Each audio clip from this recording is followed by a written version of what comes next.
So welcome to today's session, the introduction to the Omni Channel Engagement Hub. Just to thank our sponsors. So we have Bonaire and we have the European Collaboration Summit, as well as our other sponsors. And thank you to 365 Saturday Warsaw for putting this on. So just about me, my name is Tricia Sinclair, and I am a D365 Presale Solutions Architect from DXC Technology. I like to blog about Omni Channel and Azure DevOps. If you'd like to follow along or ask any questions after this event, if you have any, please reach out to me or please follow me on my socials. These are here. I've just left them here for you.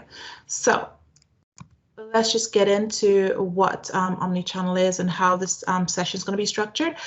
First of all, I'm going to be providing just a brief introduction to what the Omni Channel Engagement Hub is before going into two main demonstrations, one demonstrating the chat channel, which is the main channel for Omni Channel, and then the second channel, which is the voice channel.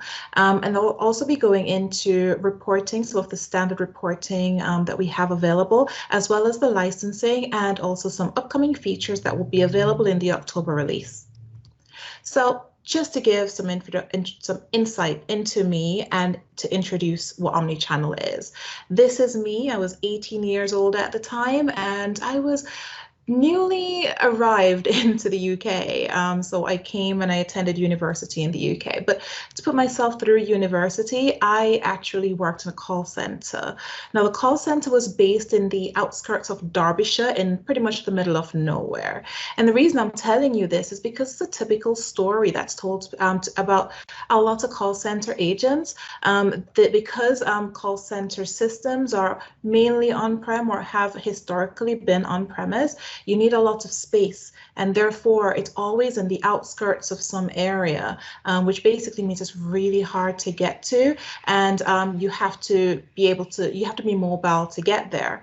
Of course, if you need to be mobile, it does exclude a lot of people who might not have that easy mobility, and also it excludes people that might, not be able to travel on a particular day. So it's not good for the agents, but also it's not good for the actual businesses as well, because obviously you want to make sure that the staff that you have are actually the best, and that you're not excluding anyone just because they can't get there, even if it might just be temporarily. The other thing as well is because it was all the systems were on premise, they were like really disparate systems, which basically meant that we had one system for, to manage your phone calls, and another system to manage like your balance transfers, because it was actually a bank that I worked for. So we had like a system for phones, a system to manage balance transfers, another system to do documentation, etc. And having to learn how to put all these different systems together and how to navigate these different systems basically meant that training was a problem, because of course you had to be trained on these systems, and also this affected the KPIs that I as an agent had. So I had to be able to navigate, and also whilst I was on a call, have to toggle between all these different systems just to get like a 360-degree view of whoever I was talking to at the time. And then after the conversation ended, I then have to populate it all populate all these different systems just to say what the call was about. So of course, average handling time, average wrap-up time, all affected. It was not ideal. So why am I telling you this? This brings me into D365 and how Microsoft D365 handles that type of customer service. So historically, we obviously should be aware, or hopefully, of D365 customer service. If not, that's fine. We'll just go into it a little bit here. So D365 customer service is one of the cornerstones of what used to be Microsoft's CRM. So when Microsoft CRM started, one of the modules that it had was customer service. Breaking out into the different modules, we now have the D365 customer service module, which allows us to provide standardized customer service to customers for a different organization. So if you're an organization and you provide servitization, or you need to service your customers, you will actually look into customer service, because that has your knowledge articles, your service level agreements, your your queue management, etc., and also provide standard case management functionality. You also had what was known as a unified service desk.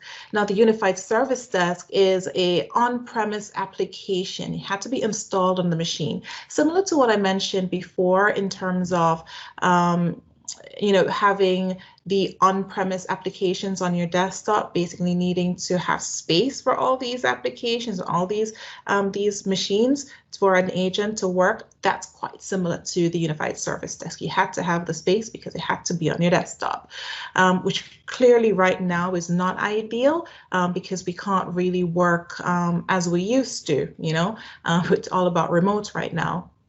So with these two applications, they're really great for customer service, but of course, in today's day and age, customers want to be able to get access to service, not only by having to go one route. They want to be able to interact with companies through a variety of methods, whether that be through social media channels or even through, an SMS message or a quick phone call. And it doesn't really matter which channel they go through on, they are expecting a streamlined level of service. So it doesn't really matter. All the service types should be the same.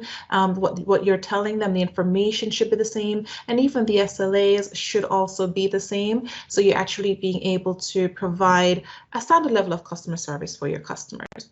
This is where Omni Channel comes in. I like to call Omni Channel Engagement Hub the USD Lite because USD is great. It has a lot of functionality, but it is extremely complex. And if you're aware of it, a lot of people shy away from it because it's really hard to set up.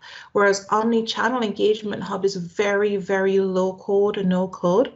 And because of that, it's quick to set up and you still get a lot of the functionality that you can get with USD. One of the main functionalities that you can't get with Omnichannel that you can with USD though, is that with USD, you can embed on-premise applications into that system, which means that your legacy applications are still usable. With Omnichannel, it is a cloud-based solution, and you cannot bring in your on-premise applications to it.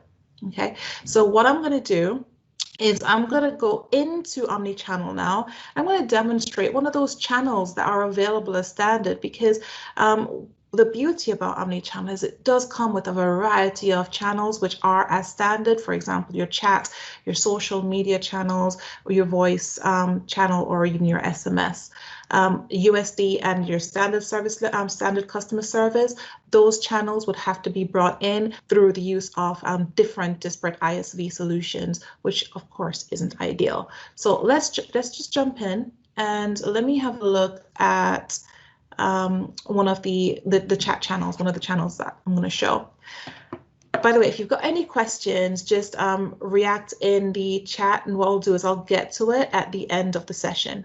Okay, so if we look at the chat widget, the chat button itself, this chat button, although it is in the Power Apps portal, it doesn't need to be. You can embed the chat in any website at all. You just take the snippet of code and you put it there, and you'll be able to interact with Omnichannel. So you don't need Power Apps portal. And it's also really cool in terms of design. So you can design your own chat widget and use the SDK provided to just interact with the chat as well. But this is the chat button as will be provided. Obviously, I've themed it to my company designs. When I interact with the chat, the first thing I'm prompted to do is I'm prompted with a pre-chat questionnaire. Now, this pre-chat questionnaire is really cool because this is how I can provide information to the agent about what the chat's about before the customer is even assigned to the agent. Not only that, but I can actually, using the pre-chat questionnaire, route the conversation through to the appropriate agent. So here, I'm just going to put in Jessica Pearson. And bear in mind, when I'm putting in my name, the beauty about it is that it's going to take a look for my contact name and try to find the appropriate contact inside of D365 customer service or Omni Channel, and then pre-pop or pop up with the appropriate contact. So I don't have to go searching for the contact. So it's just one less check for the agents to have to do. Notice, of course, we're in Europe, so for GDPR reasons, we might actually want to advise the customer that we're going to keep a copy of this conversation. And as you can see, we can have mandatory fields and also different types of fields in this pre-chat questionnaire. Of course, as you can see, we can't yet have dependent checkboxes or dependent fields, but hopefully that might come in the future. So when I click on submit, we're still not going to go straight away, because the next thing that I actually want to show is another way in which we can potentially deflect from an agent, because ideally we don't really want the agent to have to interact with the customer. What we want is the customer to be able to service themselves. So one way of doing that, of course, is your knowledge articles, as you can see here. Another way of doing that is through Power Virtual Agent. Now I know Arthur has just gone through how to utilize chatbots. And that is pretty much what we're doing here. We're using Power Virtual Agent, which is a chatbot, in order to deflect the conversation away from the agent and provide self-service capabilities to the customer. So if I basically just start interacting with this bot, I could potentially resolve the issue myself. Now, if I don't resolve the issue at that time, what's going to happen is it's going to automatically transfer me through to an agent. Okay, so the next step is now going in as an agent. As you can see here, I've got a chat request from Jessica Pearson, because that's been populated from the pre-chat questionnaire. You can see how long I've been waiting to answer this call. When it times out, what's going to happen is my agent is going to get a missed notification. Okay, also you'll see the reason for the chat as well as council tax inquiry. Now that council tax inquiry was actually coming in from the Power Virtual Agent as opposed to the pre-chat questionnaire itself. Okay. So this is pretty much what the chat screen, the Omni Channel screen looks like. You notice on the left, it's a multi-session, multi-tabbed experience, which is quite similar to one of the new capabilities available in the October release for D365 Customer Service, the Customer Service Workspace. That has a very similar layout. So it's the multi-session, multi-tab. This, Jessica Pearson, is a new conversation. It is a new session. In the middle, we have the conversation pane, where we're able to interact with the customer. And as you can see, what's happening is we have the sentiment. It's currently neutral. And we have all the information that has been discussed with the Power Virtual Agent in advance. Okay, here, if we wanted to, we could escalate this conversation to a voice call, a video call, or even we could initiate a screen share with the customer utilizing either ScreenMeet or LogMeIn, which are the two standard ISVs that Microsoft have teamed up with to provide this.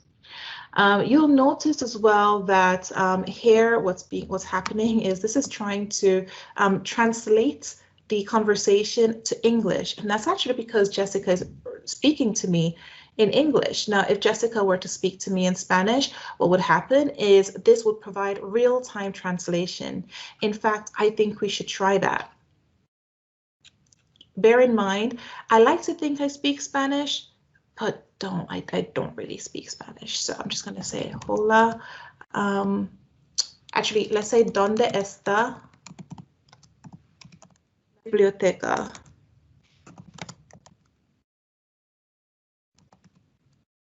Okay, now hopefully what will be happening is this is going to translate it. So you see that this is actually now been translated to English, even though Jessica has actually spoken to me in Spanish, which means that if I respond to Jessica, it should now respond to her in her native tongue of Spanish. So I think it is around the corner. Okay, so here you'll see that it is translating to Spanish. Jessica does not see the English that I typed in. She sees the translated version, which basically means now you can, as an agent, interact with customers anywhere in the world in their native tongue, utilizing real-time translation. Okay, so it's really about that always on, always available, following the sun customer service that a lot of organizations really want to provide. Cool.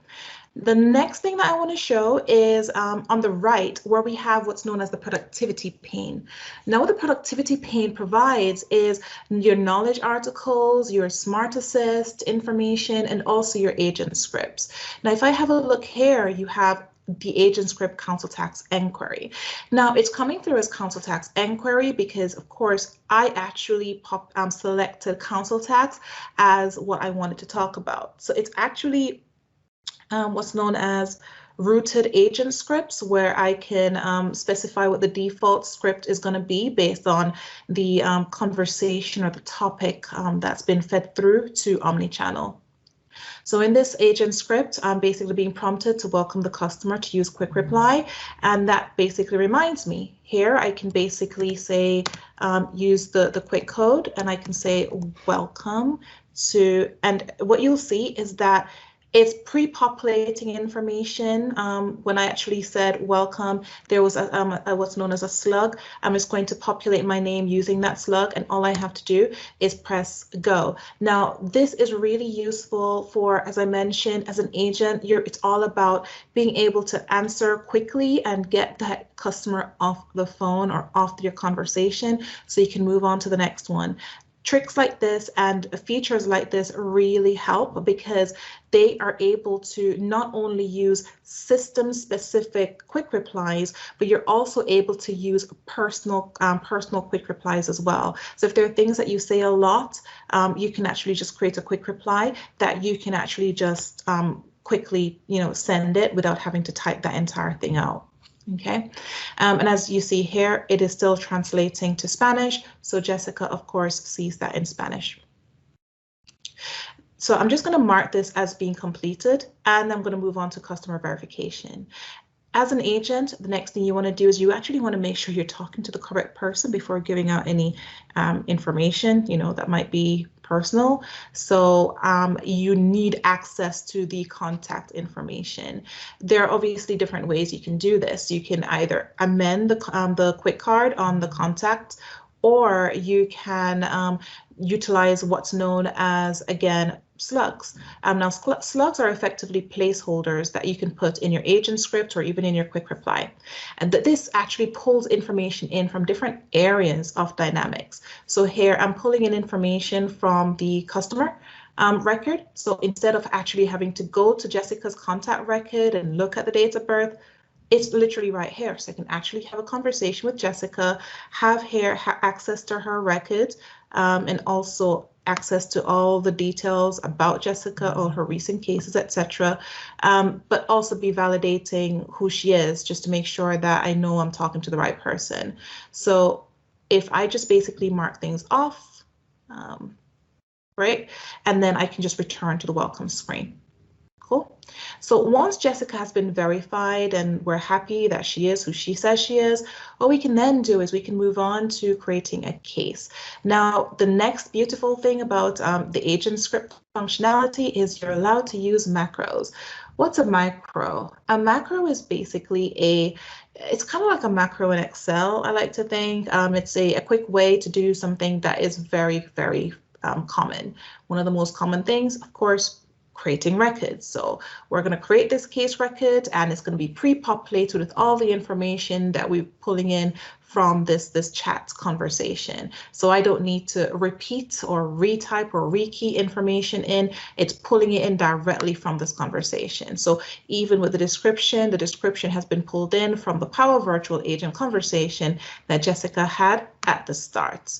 All I then need to do is save this conversation, and we're good to go, right?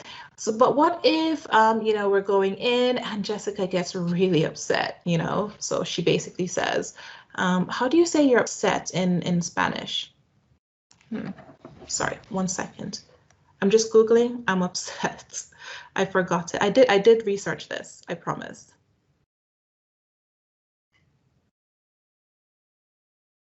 Okay, it's estoy molesta.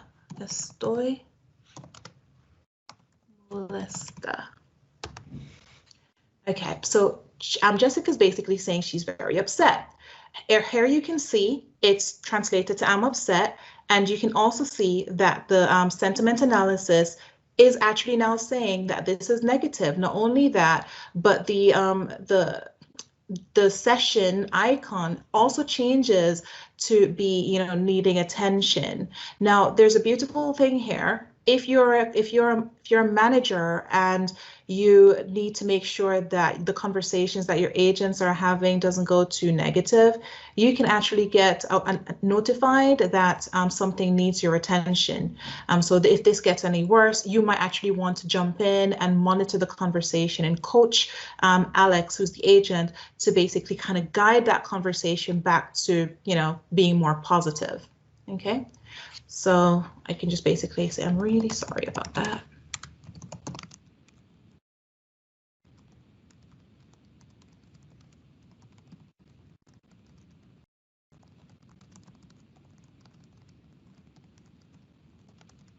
Okay, so now what I'm doing is I'm basically offering Jessica a meeting, an appointment to speak with a manager. Now you'll notice on the right, what's happened is Omni Channel is listening to the conversation in terms of taking the chat conversation and trying to assist us with how it can help.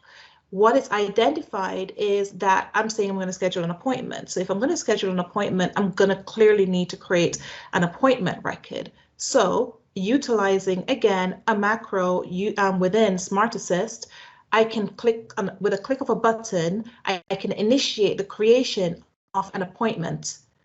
Which is pulling, again, information in from the contacts of this chat. And all I need to do is basically save this appointment record.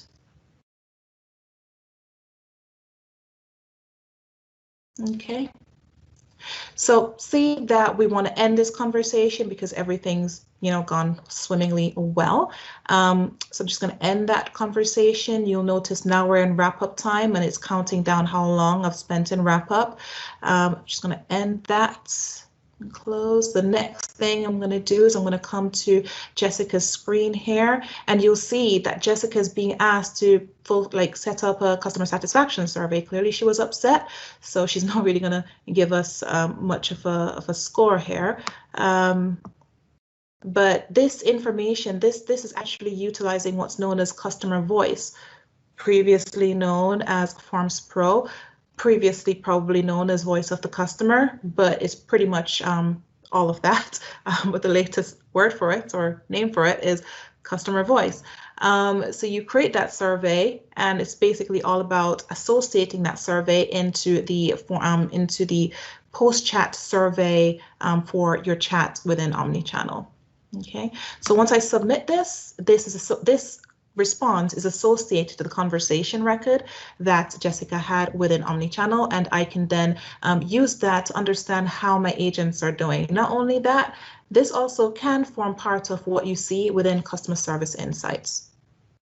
Okay, so that's pretty much the chat demonstration. So with the chat demonstration, what we did see was pretty much a notification template. The notification template was what came up at the right with the agents, with the customer name and the reason for their chat. That is customizable. You can change that, as I did, to show what the reason for the call was coming in from Power Virtual Agent. We demonstrated a reactive chat there, but of course you can also configure proactive chat, which could have things like, you know, why I, you know, if I've entered something incorrectly 5 times, I might want to prompt the user to say, hey, you know, do you need assistance? And actually, you know, allow them to initiate a chat then. So be more proactive with it, basically. Transcripts. We didn't go into transcripts, but it is possible to get transcripts with Omni Channel. When you when you complete a chat, there is a button that basically will allow you to download the chat at that point. If the chat isn't downloaded at that point, the agent can download the chat and email it across to the customer using standard functionality for Dynamics. We talked about the chat button design and how that can be, modified based upon the company's needs. And if the standard design doesn't cut it, you can basically design a way and use the SDK to then initiate the chat, and it will work just as you did if you used the standard chat button design. We demonstrated Smart Assist and how that could totally help, cut down the amount of steps that an agent would have to take, but also really guide agents, especially if they're new and they might not be aware of what the different steps that they might need to do are. Smart Assist will listen out and actually give prompts. And also, in terms of sales, think about next best action.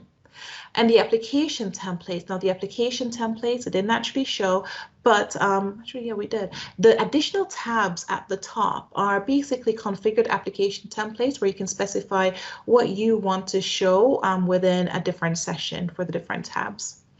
So the next thing that I want to talk about is obviously Omni Channel. The chat channel is kind of taking some shine away, I guess, from some ISVs, one of which is Live Assist, which I think is one of the main ISVs that was previously used for chat.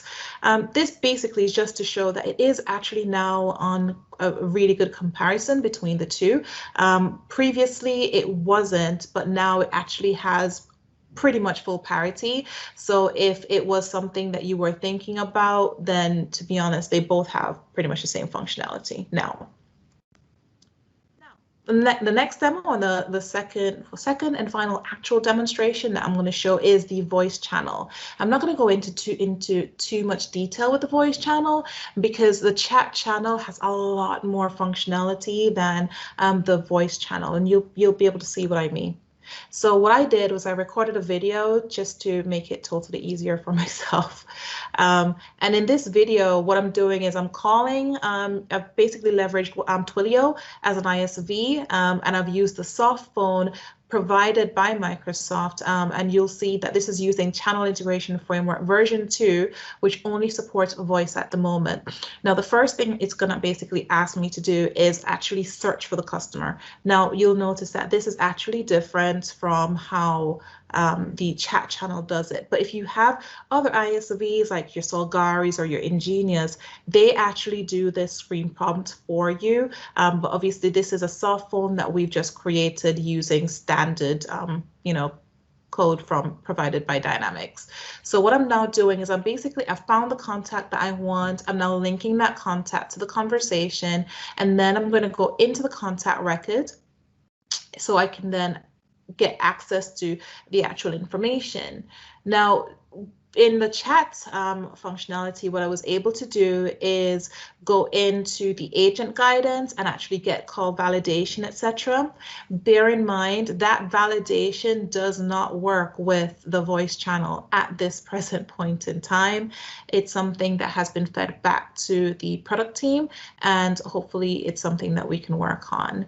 The thing though is, of course, you can interact with the soft phone with the different tabs. So I've clicked on create case, and right now it is hard set, but also you can pull information in from the, oddly enough, you can pull information in here into the application tab. So that's totally fine. Here I'm basically leveraging the agent script, as I mentioned before. And the other really useful thing is the call notes. So when I actually complete the call, of course, I want to basically specify what the call was about. And once I've specified what the call was about, it's then associated to the case that's been opened up, as well as, of course, the contact associated with the case, meaning anyone else that has that needs to refer back to this contact has information about what the call was about. Remember, at the start of the conversation, I mentioned how, as an agent in a typical on-premise solution with different systems, you kind of have to go through all of these different systems to add all the notes. Well, of course, with this, if you're using one system, it cuts all of that down. You put that information into one system and you're basically good to go. So again, completing and reducing the wrap-up time that an agent would have to take.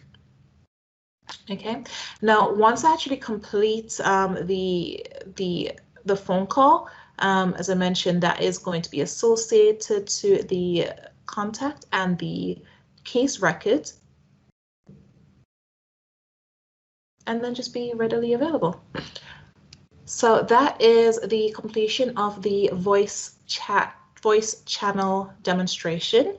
What I want to do is just basically reiterate that it has to be done on a channel integration framework version 2 compatible solution. So if you're trying to develop this, you have to develop this in Channel Integration Framework version 2.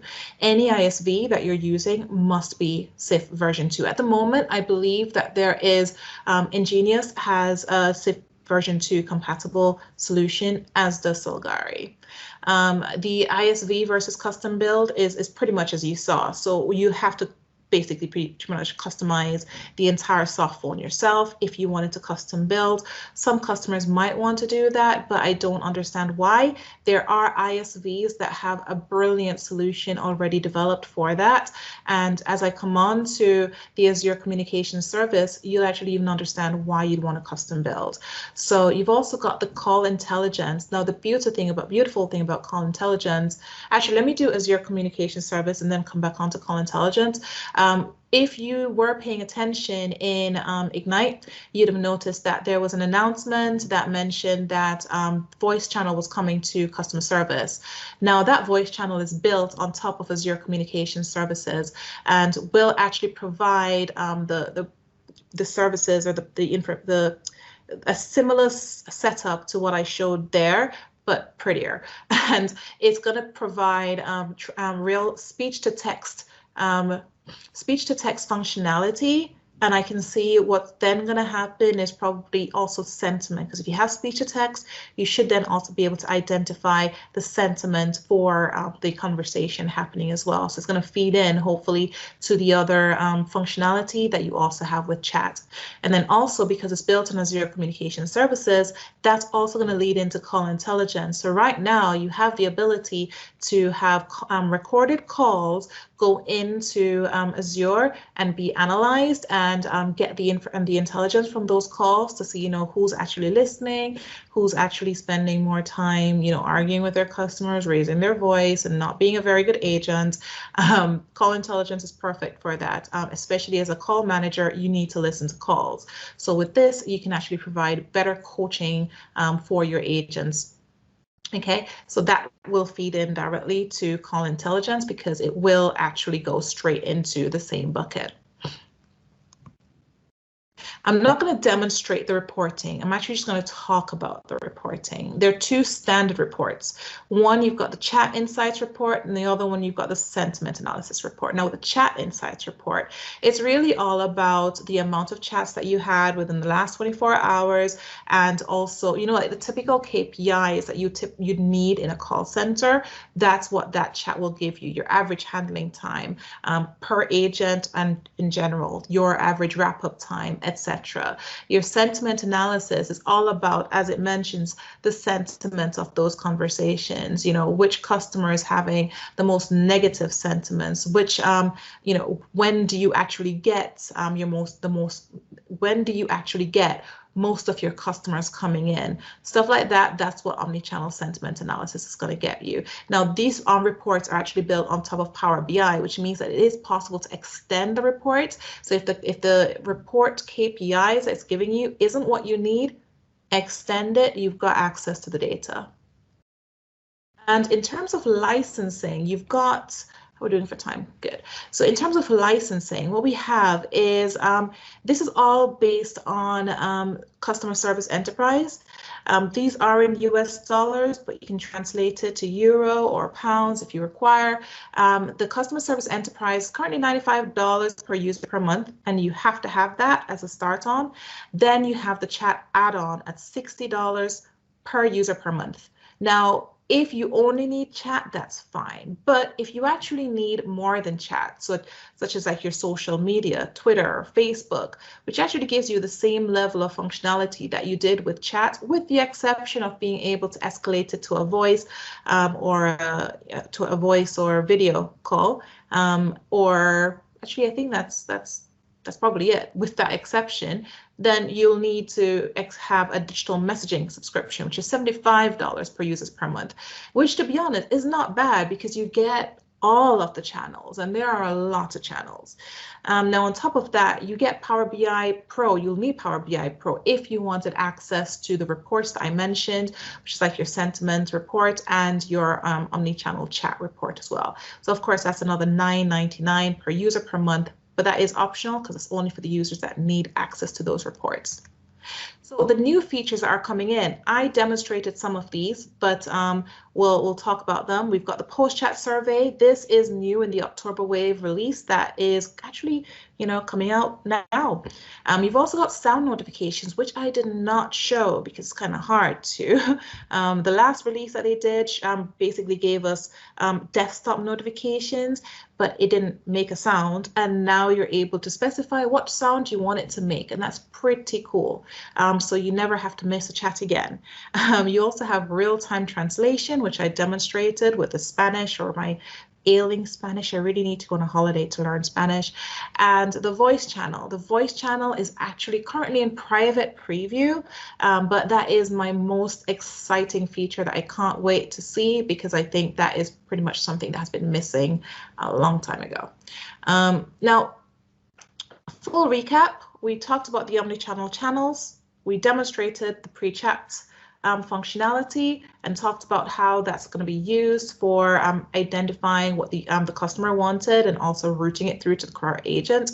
Also, Power Virtual Agent, we demonstrated how that could be integrated to Omni Channel to potentially deflect the conversation away.